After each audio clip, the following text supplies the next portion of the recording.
Welcome back to my YouTube channel Pratika Kuteera with Krithika. So Mysuru to Sigandur ಟ್ರಿಪ್ಪಲ್ಲಿ 2ನೇ ದಿನದ ಜರ್ನಿಯಲ್ಲಿ ಇವತ್ತು ನಾವು ಯಾವ ದೇವಸ್ಥಾನ ಕವರ್ ಮಾಡ್ತಾ ಇದ್ದೀವಿ, ಹಾಗೆ ದೆವ್ವದ ಸ್ಟೋರಿ ಹೇಗಿದೆ ನೀವೇ ಕೇಳಿ. ಜರ್ನಿ ಅಂದ ತಕ್ಷಣ ಸುಮಾರು ಜನ, ಅದರಲ್ಲೂ ನೈಟ್ ಜರ್ನಿ ಮಾಡಬೇಕಂದ್ರೆ ರಾತ್ರಿ ಹೊತ್ತು ದೆವ್ವ ಕಾಣಿಸ್ತು, ಅಲ್ಲಿ ಏನೋ ಸೌಂಡ್ ಆಯಿತು, ಇಲ್ಲೇನೋ ಸೌಂಡ್ ಆಯಿತು ಅಂತೆಲ್ಲ ಅಂತಾರೆ.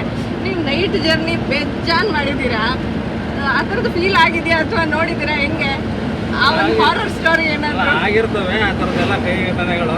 ಇಲ್ಲ ಹೇಳಲೇಬೇಕು, ಆನ್ ಡಿಮಾಂಡ್. ಈಗ ಆ ಥರ ಕೈ ಘಟನೆಗಳು ಆಗಿರ್ತವೆ, ಅದನ್ನೆಲ್ಲ ಮೆಮೊರಿಯಲ್ಲಿ ಸೇವ್ ಮಾಡೋದಕ್ಕೆ ಮೆಮೊರಿಯಿಂದ ಡಿಲೀಟ್ ಮಾಡಿದ್ದೀರಾ ಅಂದ್ರೆ ಅದು ಖಂಡಿತ ಅಟ್ಲೀಸ್ಟ್ ರೀಸೈಕಲ್ ಬಿನ್ ಎಲ್ಲಾರು ಇಟ್ಟಿರ್ತೀರಾ. ಯಾಕಂದ್ರೆ ಇದೆಯಾ ಅಂತ ನಂಬಿಕೆ ಇದೆಯಾ ಅಥವಾ ಫೀಲ್ ಆಗಿದೆಯಾ? ದೇವರು ಇದ್ದಾರೆ ಅಂದ್ಮೇಲೆ ದೇವರು ಇರಲೇಬೇಕಲ್ಲ.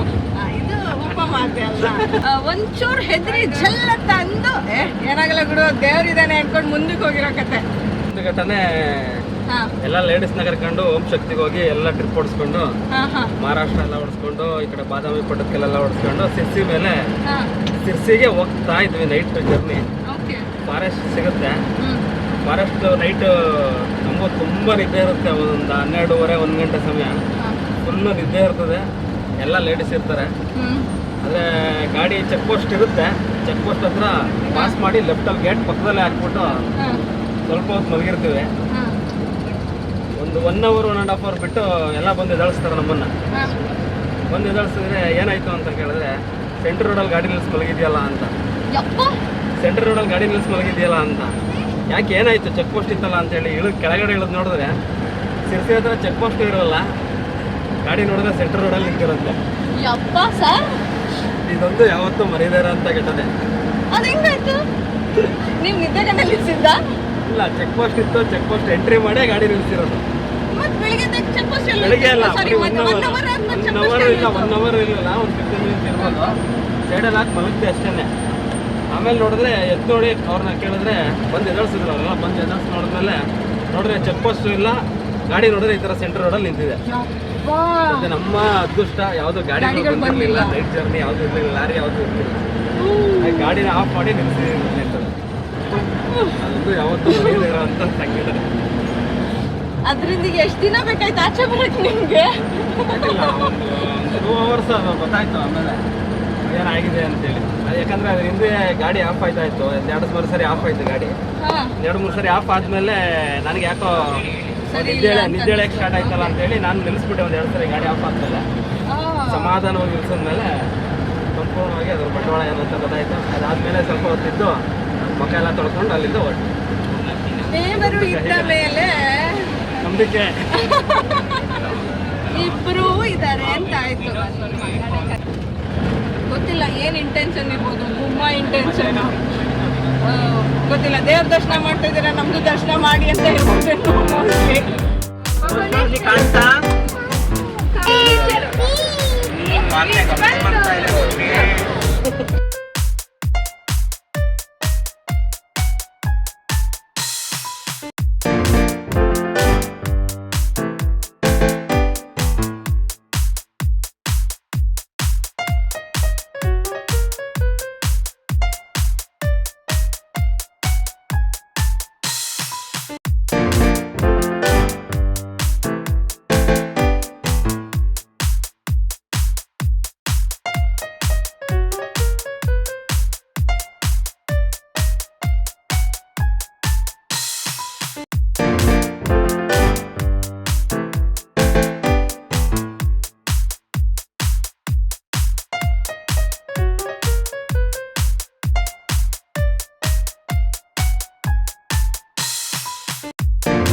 ಹೋದ್ರೆ ಪಾಪ ವಯಸ್ಸು ರೋಡೆಲ್ಲ ಅಗ್ಲ ಮಾಡಿದ್ದಾರೆ.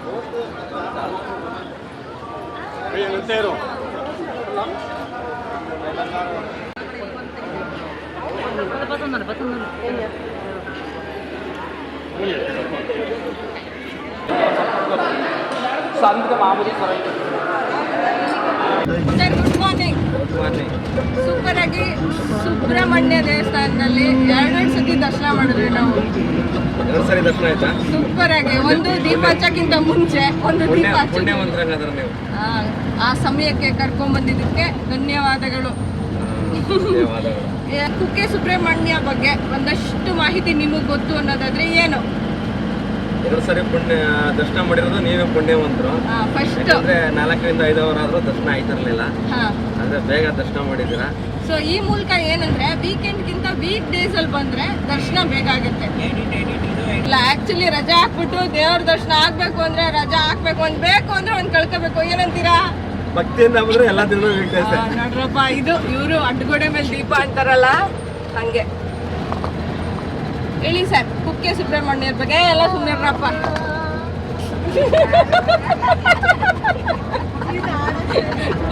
ಗುರು ಏನ್ ಗುರುಥೋ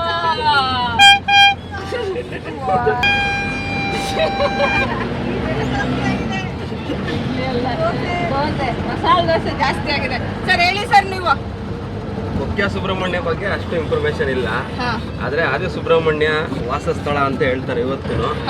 ಮತ್ತೆ ಅಲ್ಲಿ ಸಂಜೆ 6 ಗಂಟೆ ಮೇಲೆ ಯಾರು ಕೂಡ ಅಲ್ಲಿಗೆ ಪ್ರವೇಶ ಇಲ್ಲ ಅಂತ. ಯಾಕಂದ್ರೆ ಅಲ್ಲಿ ಏನು ಸುಬ್ರಹ್ಮಣ್ಯ ನಾಗದೇವತೆ ಏನಿದ್ದಾರೆ ಅವರು ಅಲ್ಲಿ ವಾಸ ಮಾಡ್ತಾರೆ ಅನ್ನೋದು ಪದ್ಧತಿ ಇದೆ. ಹಾಗಾಗಿ ಬೆಳಿಗ್ಗೆ 6ರಿಂದ ಸಂಜೆ 6 ತನಕ ಮಾತ್ರ ಅಲ್ಲಿ ಓಪನ್ ಇರುತ್ತೆ ಅಂತೇಳಿ ಅಲ್ಲಿಂದ ಪ್ರತಿಷ್ಠಾಪನೆನ ಈ ಕಡೆ ಮಾಡಿದ್ದಾರೆ. ಅಂದ್ರೆ ಹೊಸದಾಗಿ ಏನು ಸುಬ್ರಹ್ಮಣ್ಯ ದೇವಸ್ಥಾನ ಇದೆ ಅಲ್ಲಿ, ಅಂದ್ರೆ ಮೂಲತಃ ದೇವಸ್ಥಾನ ಏನಿದೆ ಆದಿ ಸುಬ್ರಹ್ಮಣ್ಯ, ಅಲ್ಲೇ ಎಲ್ಲ ಥರದ ದೇವಸ್ಥಾನ ಪೂಜೆ ಕಾರ್ಯಗಳೆಲ್ಲ ಅಲ್ಲೇ ಜಾಸ್ತಿ ನಡೆಯೋದು.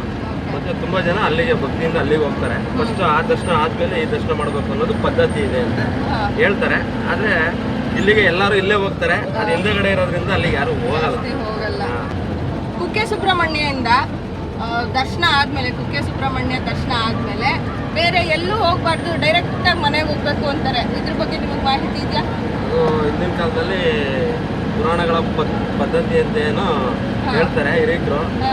ಮಂಜುನಾಥನ ದರ್ಶನ ಆದ್ಮೇಲೆ ಮಗನ ದರ್ಶನ ಮಾಡ್ಕೊಂಡು ಸೀದಾ ಮನೆಗೆ ಹೋಗ್ಬೇಕು, ಆಯಸ್ಸು ಆರೋಗ್ಯ ಎಲ್ಲ ಹೆಚ್ಚಾಗುತ್ತೆ, ಅಭಿವೃದ್ಧಿ ಆಗುತ್ತೆ ಅಂತೇಳಿ. ಮತ್ತೆ ಈ ಆಶೇಷ ಬಲಿ ಮತ್ತೆ ಇನ್ನೂ ತುಂಬಾ ಪೂಜೆಗಳೆಲ್ಲ ನಡೀತದೆ. 3 ದಿನ 5 ದಿನ ಎಲ್ಲ ಪೂಜೆಗಳು ನಡೀತದೆ. ಅವಾಗ ಈ ಬೆಳ್ಳುಳ್ಳಿ ಈರುಳ್ಳಿ ಹಾಕಿರೋದೆಲ್ಲ ಪದಾರ್ಥಗಳನ್ನ ತಿನ್ನಂಗಿಲ್ಲ ಅಂತ ಹೇಳಿ ಹೇಳ್ತಾರೆ. ಅವಾಗ ಅವ್ರು ಎಲ್ಲೂ ಹೋಗಂಗಿಲ್ಲ. 3 ದಿನ ಆಲ್ಟಿಂಗ್ ಅಂದ್ರೆ 3 ದಿನ ಇಲ್ಲೇ ಬಂದು ಪೂಜೆ ಮುಗಿಸ್ಕೊಂಡು ಡೈರೆಕ್ಟ್ ಮನೆಗೆ ಹೋಗ್ಬೇಕು. ಮತ್ತೆ ಆಶೇಷ ಪೂಜೆ ಮಾಮೂಲಿ ರೆಗ್ಯುಲರ್ 1-2 ಪೂಜೆಗಳು ಬರುತ್ತೆ. ಆ ಪೂಜೆಗಳು ಮಾಡಿಸ್ದಾಗಲೂ ಕೂಡ ಡೈರೆಕ್ಟ್ ಮನೆಗೆ ಹೋಗ್ಬೇಕು ಅನ್ನೋಂಥದ್ದು ಪದ್ಧತಿ ಇದೆ. ಅದೇ ರೀತಿ ಸಾಕಷ್ಟು ಭಕ್ತರು ಕೂಡ ಅದನ್ನ ನಡ್ಸ್ಕೊಂಡು ಹೋಗ್ತಾ ಇದಾರೆ. ನಮಗೂ ತುಂಬಾ ಜನ ಬಂದವ್ರು ಕೇಳ್ತಾರೆ ಅಲ್ಲೋಗೋಣ ಇಲ್ಲೋಗೋಣ ಅಂತೇಳಿ.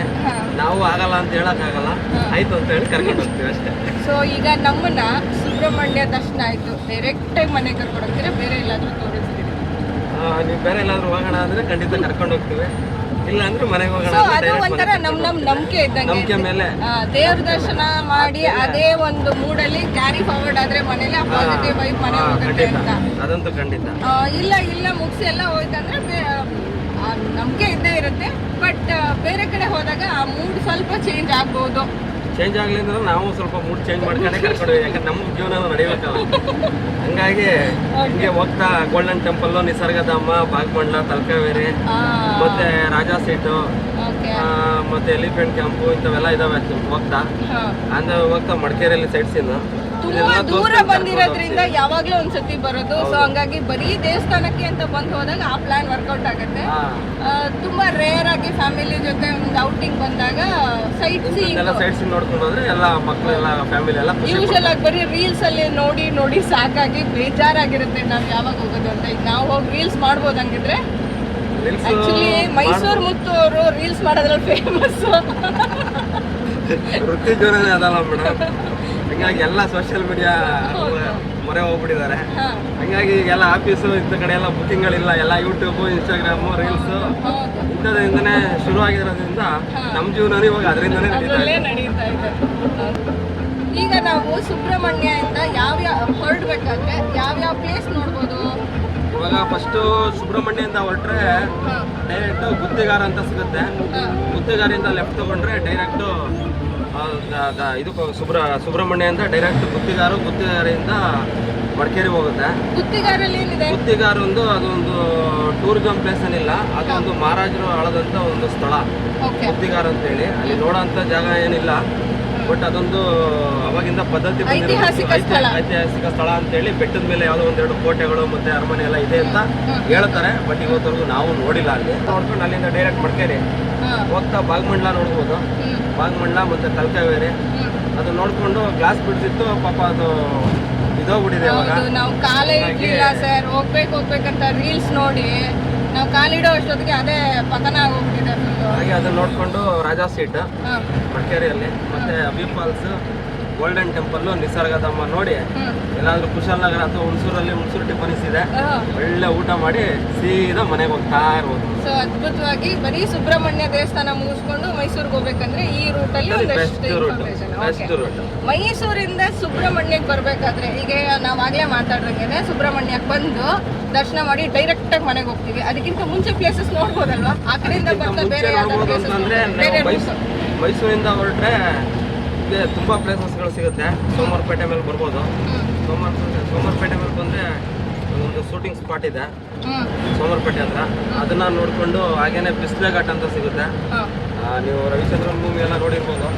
ಅದರಲ್ಲೆಲ್ಲ ತುಂಬಾ ಹಾಡುಗಳು ಮತ್ತೆ ಶೂಟಿಂಗ್ ಎಲ್ಲ ತುಂಬಾ ನಡೆದಿದೆ. ಆ ಒಂದು ಪ್ಲೇಸಲ್ಲಿ ತುಂಬ ಚೆನ್ನಾಗಿರುತ್ತೆ. ಫಾಗೆಲ್ಲ ಇರುತ್ತೆ. ಆ ರೋಡಲ್ಲಿ ನೋಡಿಕೊಂಡು ಡೈರೆಕ್ಟು ಸುಬ್ರಹ್ಮಣ್ಯ ಬರ್ಬೋದು. ಗಡಿ ಚಾಮುಂಡೇಶ್ವರಿ ಅಂತ ಒಂದು ಸಿಗುತ್ತೆ. ಗಡಿ ಚಾಮುಂಡೇಶ್ವರಿ ದರ್ಶನ ಮಾಡಿಕೊಂಡು ಘಾಟ್ ಸೆಕ್ಷನಲ್ಲಿ ಮತ್ತು ವ್ಯೂ ಪಾಯಿಂಟ್ ಎಲ್ಲ ಸಿಗುತ್ತೆ, ಫಾಲ್ಸ್ಗಳೆಲ್ಲ ಸಿಗುತ್ತೆ. ಅದನ್ನು ನೋಡಿಕೊಂಡು ಸುಬ್ರಹ್ಮಣ್ಯ ಬಂದು ಆಲ್ಟ್ ಆಗುತ್ತೆ.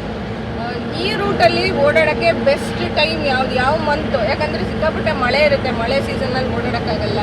ಬಿಸಿಲು ಟೈಮಲ್ಲಂತೂ ಒಂದು ಪಕ್ಷ ಒಂದು ಸ್ಟೆಪ್ ತಗೋಬೇಕು, ಬಟ್ ಸ್ವಲ್ಪ ಕಮ್ಮಿ ಇರುತ್ತೆ. ಯಾವ ಮಂತ್ ಬೆಸ್ಟ್ ಅಂತೀರಾ ನೀವು? ಆಗಸ್ಟ್ ಸೆಪ್ಟೆಂಬರಲ್ಲಿ ತುಂಬ ಮಳೆ ಏನಿರಲ್ಲ, ತಕ್ಕಮಟ್ಟಿಗೆ ಇರುತ್ತೆ. ಆಗಸ್ಟ್ ಸ್ವಲ್ಪ ಜಾಸ್ತಿ ಆಗುತ್ತೆ, ಸೆಪ್ಟೆಂಬರ್ ಸ್ವಲ್ಪ ಕಮ್ಮಿ ಇರುತ್ತೆ. ಹಂಗಾಗಿ ಆ ಟೈಮಲ್ಲಿ ಬಂದರೆ ಎಲ್ಲ ತುಂಬ ಯೂಸ್ ಎಲ್ಲ ಚೆನ್ನಾಗಿ ನೋಡ್ಬೋದು.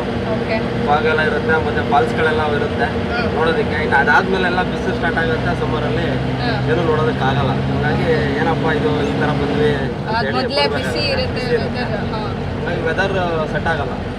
ಆಗಸ್ಟ್ ಸೆಪ್ಟೆಂಬರಲ್ಲಿ ಬಂದರೆ ತುಂಬ ಚೆನ್ನಾಗಿರುತ್ತೆ. August September. ಸೊ ಸ್ಕೂಲ್ ಮಕ್ಕಳಿಗೆ ಕರ್ಕೊಂಡ್ಬರ್ಬೇಕು ಅನ್ನೋದಾದರೆ ವಿಧಿ ಇಲ್ಲ. ಏಪ್ರಿಲ್ ಮೇಲೆ ಹೌದು. ಅದೆಲ್ಲದೇ ವೆದರ್ ಚೆನ್ನಾಗಿರ್ಬೇಕು, ಸ್ವಲ್ಪ ಕೂಲ್ ಆಗಿರ್ಬೇಕು ಅಂತಂದರೆ ಆಗಸ್ಟು ಅಕ್ಟೋಬರ್. ಹೌದು. ಓಕೆ.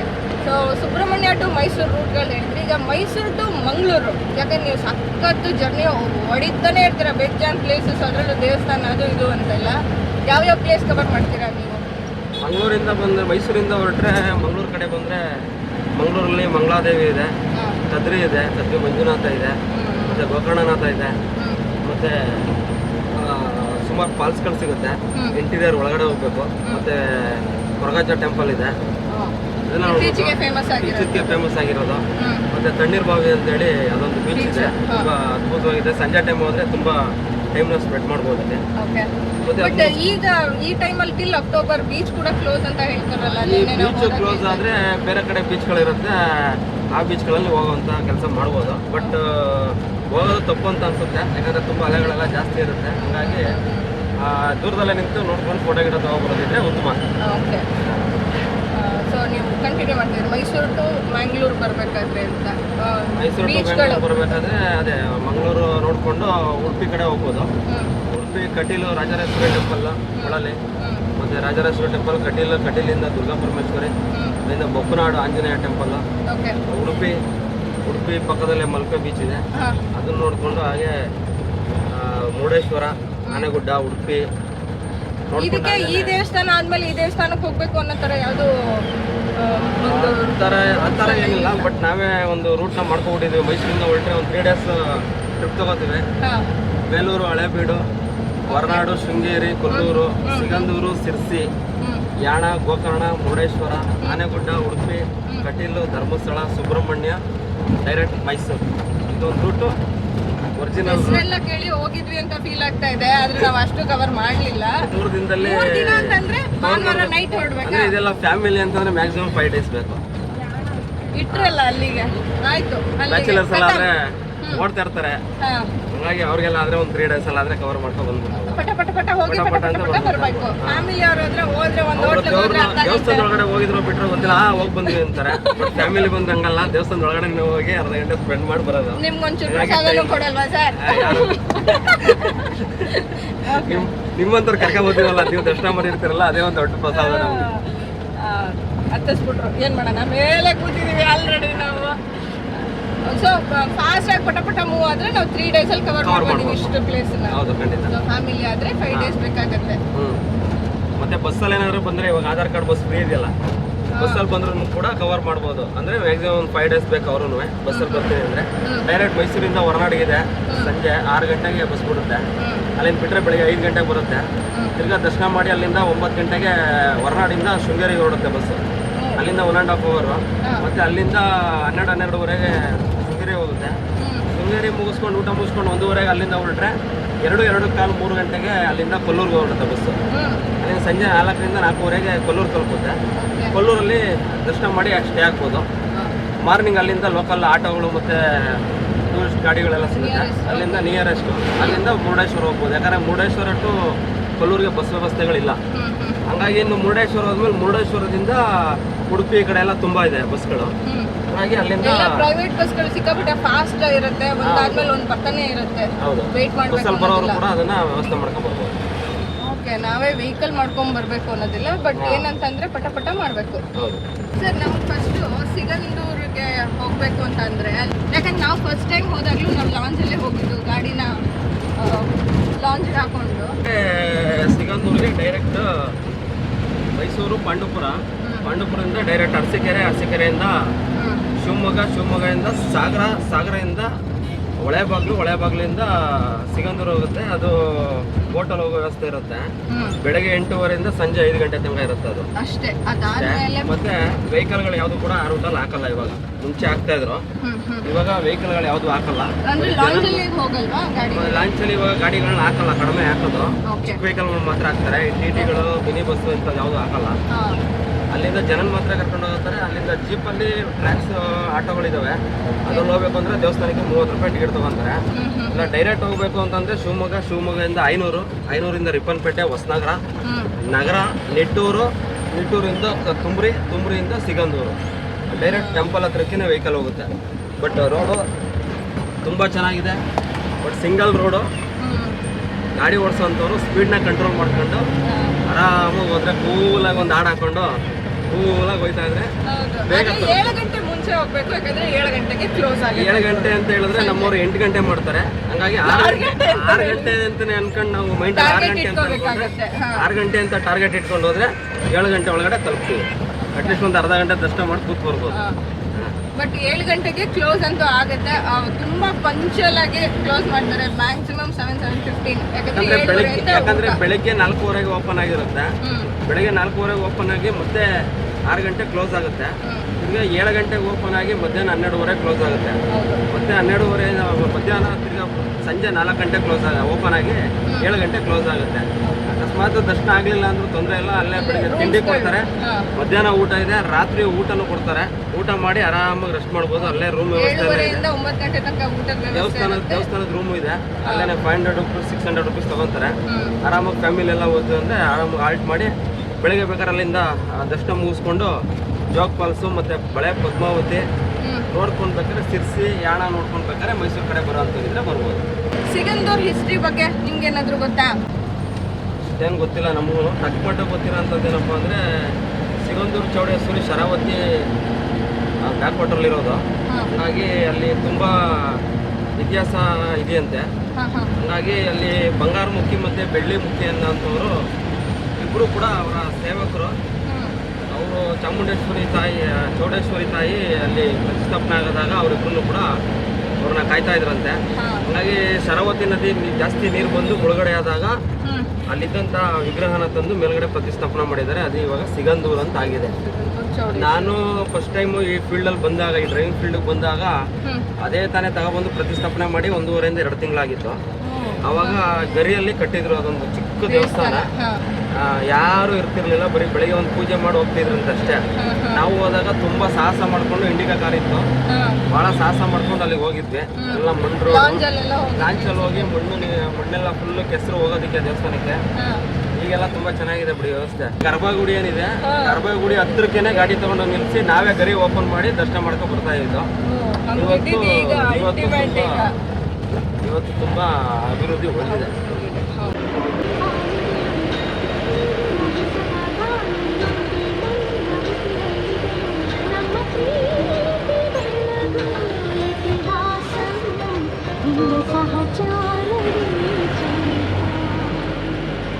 3 days 2 nights ಎಲ್ಲ ಥರ ದರ್ಶನ ಆಯಿತು. ದೇವ್ರ ದರ್ಶನಗಳು ಚೆನ್ನಾಗಿ ಮುಗಿಸ್ಕೊಂಡು ಮೈಸೂರು ಹತ್ತತ್ರ ಬರ್ತಾ ಇದ್ದೀವಿ.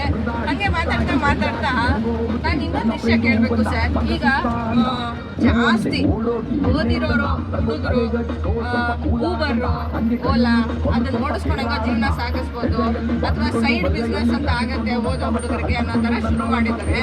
ನೀವು ಈಗ ಡ್ರೈವರ್ 23 ವರ್ಷದಿಂದ ನೀವು ಡ್ರೈವಿಂಗಲ್ಲೇ ಇರೋದ್ರಿಂದ ಇದು ಎಷ್ಟು ಮಟ್ಟಿಗೆ ಹೆಲ್ಪ್ ಆಗುತ್ತೆ, ಅಥವಾ ಇದು ಸರಿ ಅಂತ ಅಂತೀರಾ ಓದೋ ಹುಡುಗರಿಗೆ? ಇವಾಗ ಹೆಂಗಾಗಿದೆ ಅಂದ್ರೆ ಮೇಡಮ್, ಎಲ್ಲೋ ಬೋರ್ಡ್ ವೆಹಿಕಲ್ಗಳೇನಿದೆ ಕಮರ್ಷಿಯಲ್ ವೆಹಿಕಲ್ ಅದನ್ನ ಓಡಿಸಿದ್ರೆ ಯಾವುದೇ ಥರದ ತಪ್ಪಿಲ್ಲ. ಈ ಓಲಾ ಊಬರ್ ಅಂತ ಏನು ಬಂದಿದ್ದಾವೆ ಅದೆಲ್ಲ ಅನಧಿಕೃತವಾಗಿರೋಂಥದ್ದು ಆನ್ಲೈನ್ ಆ್ಯಪ್ಗಳೇನಿದ್ದಾವೆ ಇದೆಲ್ಲ ಅನಧಿಕೃತವಾಗಿರೋದ್ರಿಂದ ಸರ್ಕಾರ ಅದನ್ನು ಬ್ಯಾನ್ ಮಾಡಬೇಕು ಅಂತೇಳಿ ಓಡಾಡ್ತಾ ಇದೆ. ಹಾಗಾಗಿ ಅದು ಯಾವತ್ತು ಬ್ಯಾನ್ ಆಗುತ್ತೆ ಅಂತ ಹೇಳೋದು ಗೊತ್ತಾಗಲ್ಲ. ಯಾಕಂದರೆ ನೀರಿನ ಮೇಲೆ ಗುಳ್ಳೆ ಇದ್ದಂಗೆ. ಇವತ್ತು ಎಷ್ಟೋ ಜನ ನೋಡ್ತೀವಿ ಬೆಂಗಳೂರು ಮೈಸೂರು ಈ ಭಾಗಗಳಲ್ಲಿ ನೈಟು ಸಬರ್ ಬಸ್ ಸ್ಟ್ಯಾಂಡ್ ಹತ್ರ ರೈಲ್ವೆ ಸ್ಟೇಷನ್ ಹತ್ರ ಹೋದ್ರೆ ಸಾವಿರಾರು ಜನ ಡ್ರೈವರ್ಗಳು ಅಲ್ಲಿ ಮಲಗಿರ್ತಾರೆ ಗಾಡಿ ಹಾಕೊಂಡು. ಏನಕ್ಕೆ ಅಂದ್ರೆ ಯಾವ್ದಾದ್ರು ಹಳ್ಳಿಗಳಿಂದ ಗಾಡಿಗಳು ಹಾಕೊಂಡು ನಾವೇನೋ ದುಡಿಮೆ ಮಾಡ್ಬೋದು ಅಂತ ಹೇಳಿ ಮೈಸೂರು ಬೆಂಗಳೂರು ಬಂದು ಜೀವನ ಮಾಡೋದಕ್ಕೆ ಬಂದಿರ್ತಾರೆ. ಆದ್ರೆ ಅಲ್ಲಿ ಏನಂತಂದ್ರೆ ಅವ್ರಿಗೆ ದುಡಿಮೆ ಇರೋದಿಲ್ಲ. ದಿನ 50-100 ಮಾಡ್ಕೊಂಡು ದಿನ ಬಸ್ ಸ್ಟ್ಯಾಂಡ್ ಹತ್ರ ಹಾಕೊಂಡು ಊರಿಗೆ ಹೋಗೋ ದಿನಕ್ಕೆ ಮಾತ್ರ ಟಿಪ್ ಟಾಪ್ ಆಗಿ ಸ್ನಾನ ಮಾಡ್ಕೊಂಡು ಶೂ ಹಾಕೊಂಡು ಮನೆ ಊರಿಗೆ ಹೋಗ್ತಾರೆ. ಆದರೆ ದುಡಿಮೆ ಮಾಡೋದೆಲ್ಲ ಇಲ್ಲಿ ಇವತ್ತಿನ ದುಡಿಮೆಯಲ್ಲಿ ಏನಿಲ್ಲ. ಯಾಕಂದರೆ ಓಲಾ ಊಬರು ಏನು ಇಂಟ್ರೆಸ್ಟಿವ್ ಏನು ಕೊಡ್ತಾ ಇಲ್ಲ ಅವರು. ಹಾಗಾಗಿ ದುಡಿಮೆ ಅನ್ನೋದನ್ನ ನಂಬ್ಕೊಂಡಿರೋದು ಬೆಸ್ಟ್ ಓಲಾ ಊಬರಲ್ಲಿ. ಮತ್ತು ರ್ಯಾಪಿಡ್ ಅನ್ನೋದು ತುಂಬ ಅಂದರೆ ತುಂಬ ಡೇಂಜರು. ಅದನ್ನ ಗ್ರಾಹಕರು ಅದ್ರ ಮೊರೆ ಹೋಗ್ಬಿಟ್ಟಿದ್ದಾರೆ. ಯಾಕಂದ್ರೆ ನೋಡಿ ನಾವು ಇಷ್ಟೆಲ್ಲ ಸೇಫ್ಟಿ ಇದ್ದು ಇಷ್ಟೆಲ್ಲ ಸೇಫ್ಟಿ ಪರ್ಪಸ್ ಇದ್ರು ಜನ ಇದ್ರಲ್ಲಿ ಬರೋದಕ್ಕೆ ಹೆದರ್ತಾರೆ. ಆದ್ರೆ ಅದ್ರ ಏನಿಲ್ಲ, ಡ್ರೈವರ್ಗೆ ಇನ್ಸೂರೆನ್ಸ್ ಇಲ್ಲ, ಏನಂದ್ರೆ ಏನಿಲ್ಲ. ಮತ್ತೆ ವೈಟ್ ಬೋರ್ಡ್ ವೆಹಿಕಲ್ ಅದು, ಎಲ್ಲೋ ಬೋರ್ಡ್ ಅಲ್ಲ. ಹಾಗಾಗಿ ಅದ್ರಲ್ಲಿ ಏನಾದ್ರೂ ಆಕ್ಸಿಡೆಂಟ್ ಆಗಿ ತೀರೋದ್ರು ಯಾರಿಗೂ ₹1 ಇನ್ಸೂರೆನ್ಸ್ ಕ್ಲೈಮ್ ಆಗಲ್ಲ. ಮತ್ತೆ ಅವ್ರಿಗೆ ಯಾರ್ಯಾರೋ ಡ್ರೈವರ್ಗಳು ಬರ್ತಾರೆ, ಅವ್ರ ಕ್ಯಾಪ್ಟನ್ಗಳಂತ ಬರ್ತಾರೆ, ಅವ್ರು ಎಲ್ಲೆಲ್ಲಿಂದನೋ ಇರ್ತಾರೆ. ಆಲ್ಮೋಸ್ಟ್ ಎಲ್ಲ ಹಿಂದಿಯವರೆಲ್ಲ ಬರ್ತಾರೆ, ಗುಜರಾತ್ ರಾಜಸ್ಥಾನ ಈ ಭಾಗದಿಂದ ಎಲ್ಲ ಬಂದಿದ್ದಾರೆ. ಏನು ಇತ್ತೀಚೆಗೆ ಡ್ರೈವರ್ಗಳು ಅಲ್ಲಿ ರೇಪ್ ಆಯ್ತು ಅದಾಯ್ತು ಇದಾಯ್ತು ಅಂತೆಲ್ಲ ಏನು ಹೇಳ್ತಾ ಇದಾರಲ್ಲ, ನಮ್ಮ ಕರ್ನಾಟಕದಲ್ಲಿ ಇರೋವಂಥವ್ರು 3% ಯಾರೋ ಎಲ್ಲ ಕೆಲವೊಬ್ರು ಇರ್ಬೋದು. ಆದ್ರೆ ಆ ಥರದ ಕೆಲಸ ಯಾರು ಮಾಡಿಲ್ಲ ಇವತ್ತರೆಗೂ. ಆಗಿರೋದೆಲ್ಲ ಈ ಥರದವ್ರದ್ದು ಅಂತಾನೆ ಆಗಿರೋದು. ಹಾಗಾಗಿ ನಮ್ಮ ಡ್ರೈವರ್ ಈ ಡಿಪಾರ್ಟ್ಮೆಂಟ್ಗೆ ತುಂಬಾ ಕೆಟ್ಟ ಹೆಸರು ಬರ್ತಾ ಇರೋದು ಅದರಿಂದಾನೆ. ಭಯ ಶುರುವಾಗಿದೆ ಹೋಗೋಕೆ. ಮುಂಚೆ ಎಲ್ಲ ಸ್ವಲ್ಪ ಒಬ್ಬರೇ ಧೈರ್ಯವಾಗಿ ಹೋಗ್ತಾ ಇದ್ವಿ ಬಸ್ಸಲ್ಲಾದ್ರೂ ಅಥವಾ ಗಾಡಿ ಮಾಡ್ಕೊಂಡು ಹೋಗ್ಬೇಕಾದ್ರೆ. ಈಗ ಸ್ವಲ್ಪ ಭಯ ಅನ್ನೋದಿದೆ. ಸೆಕ್ಯೂರಿಟಿ ಹೆಂಗಪ್ಪ ಅಂತ ಯೋಚನೆ ಮಾಡೋಂಗಾಗಿದೆ.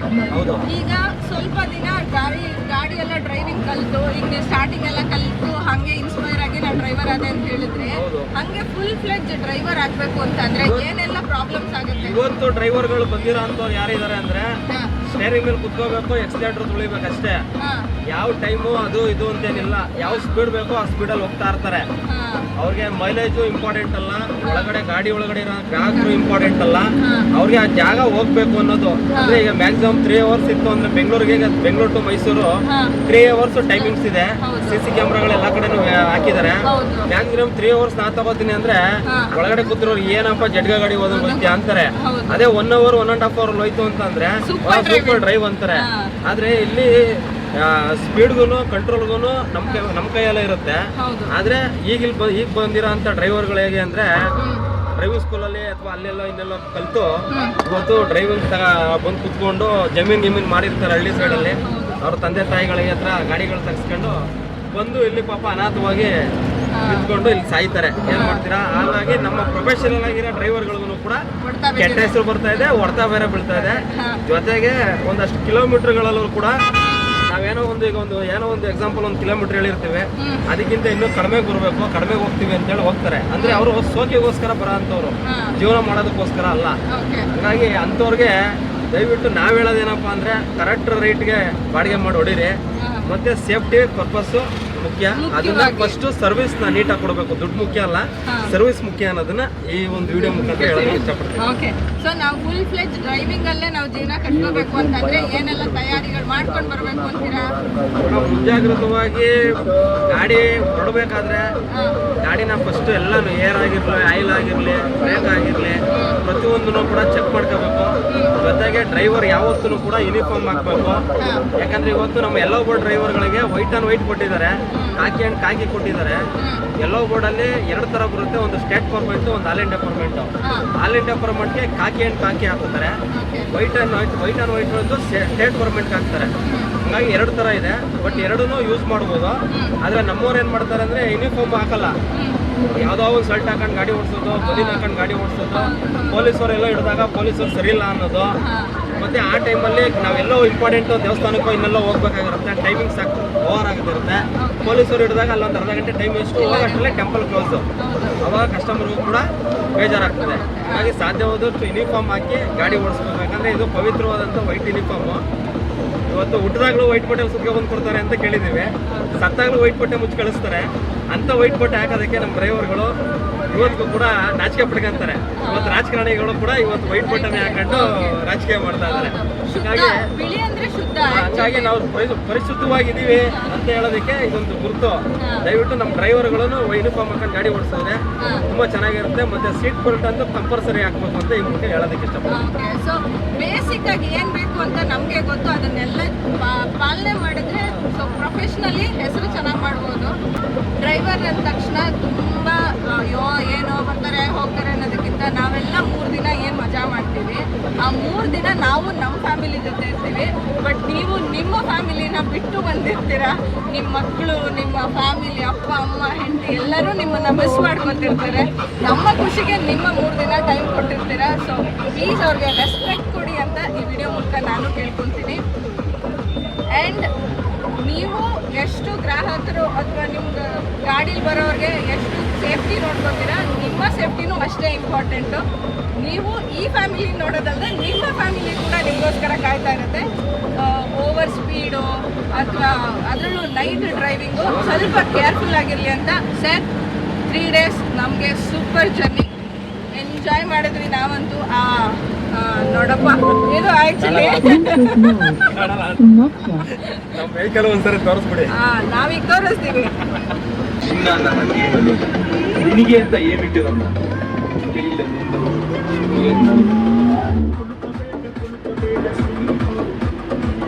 ಸೊ ನೋಡಿ ರವಿ ಸರ್ ಇಲ್ಲಿ ಎಲ್ಲಾರು ಹಿಂಗಂದ್ರಪ್ಪ. ಸೊ 3 days ಅಲ್ಲಿ ಒಬ್ರು ಫುಲ್ ಮಲಗಿದ್ರು, ಅಲ್ಲಿ ಹಿಂದೆ ಇರೋರು ಅರ್ಧಂಬರ್ಧ ಮಲಗಿದ್ರು, ಕೊನೆಯಲ್ಲಿದ್ದವರು ಯೋಚನೆ ಮಾಡ್ಕೊಂಡು ಕೇಳಿದ್ರು. ಇನ್ನು ನಮ್ಮಮ್ಮ ಹಾಯ್ ಅಂದ್ರು, ಇನ್ನೊಬ್ರು ಇನ್ನೂ ಎದ್ದಿಲ್ಲ. ಸೊ ನಮ್ಮಪ್ಪ ಫುಲ್ ಖುಷು, ಯಾಕಂತಂದ್ರೆ ತುಂಬಾ ಚೆನ್ನಾಗಿ ದರ್ಶನ ಆಯಿತು. 3 ದಿನ ದೇವಸ್ಥಾನಗಳಿಗೆ ಹೋಗಿದ್ದು ಫ್ಯಾಮಿಲಿ ಎಲ್ಲ. ಸೊ ಈ ಕ್ರೆಡಿಟು ರವಿ ಸರ್ಗೆ ಹೋಗಬೇಕು. ನಾವು ತುಂಬ ದಿನದಿಂದ ವೆಯ್ಟ್ ಮಾಡಿ ಇವ್ರಿಗೋಸ್ಕರ ಇವ್ರ ಡ್ರೈವಿಂಗಲ್ಲೇ ಹೋಗಬೇಕು ಅಂತ. ಯಾಕಂದರೆ ನಾವು ಆಗ್ಲಿಂದ ಮಾತಾಡಂಗೆ ಯಾವ ದೇವಸ್ಥಾನ ಎಷ್ಟೊತ್ತಿಗೆ ಕ್ಲೋಸ್ ಆಗುತ್ತೆ, ಎಲ್ಲಿಗೆ ಎಷ್ಟೊತ್ತಿಗೆ ರೀಚ್ ಆಗಬೇಕು ಅನ್ನೋ ಕಂಪ್ಲೀಟ್ ಮಾಹಿತಿನ ಅವರು, ಅದು ಕೂಡ ಇಂಪಾರ್ಟೆಂಟ್ ಆಗುತ್ತೆ ಡ್ರೈವರ್ಸ್ಗಳಿಗೆ ಗೊತ್ತಿರಬೇಕು ಅನ್ನೋದು. ಎಲ್ಲ ಕಡೆ ಅಲ್ಲದೆ ಹೋದ್ರೂ ಅಟ್ಲೀಸ್ಟ್ ಬೇಸಿಕ್ಕು.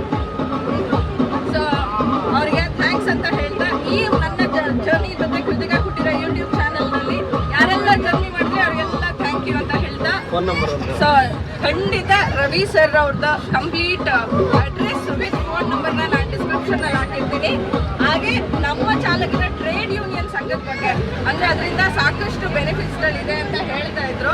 ಅದ್ರ ಬಗ್ಗೆ ಮಾಹಿತಿ ಯಾರಾದರೂ ಡ್ರೈವರ್ಸ್ಗಳು ನೋಡ್ತಾ ಇದ್ರು, ಇದು ಇದೆಯಾ ಅಥವಾ ನೋಡ್ಬೋದಾ ಅಂತಂದರೆ ಇವ್ರನ್ನ ಕಾಂಟ್ಯಾಕ್ಟ್ ಕೂಡ ಮಾಡಿ ನೀವು ಸೇಫ್ ಆಗಿರಿ, ನೀವು ಕರ್ಕೊಂಡು ಹೋಗುವಂಥ ನಮ್ಮಂಥವ್ರನ್ನೂ ಸೇಫ್ ಆಗಿರಿಸಿ ಅಂತ ಕೇಳ್ಕೊಂತ ಆಗಾಗ ಫ್ಯಾಮಿಲಿ ಜೊತೆ ಹೋಗ್ತಾ ಇರಿ, ಎಂಜಾಯ್ ಮಾಡ್ತಾ ಇರಿ. ಬಾಯ್ ರವಿ ಸರ್. ಬಾಯ್ ಬಾಯ್.